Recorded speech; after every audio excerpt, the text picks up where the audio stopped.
One of the biggest lies that people tend to believe is if God would just move in my life, things would finally change and I would finally have peace.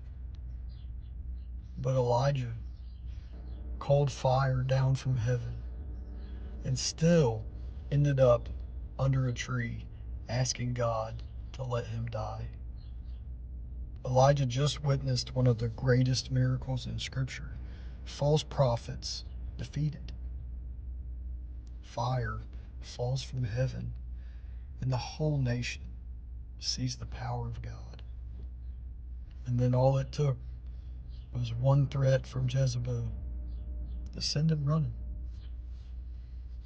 You can have a mountaintop moment on Sunday and still battle darkness come Monday.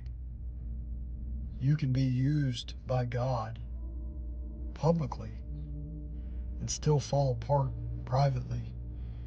And that's real life. That's why this works. Some of you think that your exhaustion means that you've lost faith, but that's just simply not the truth. Sometimes you're just pouring and pouring and pouring into everybody else, and nobody's pouring back into you. God didn't show up yelling at Elijah. He let him sleep. He fed him. He gave him water. And then he spoke.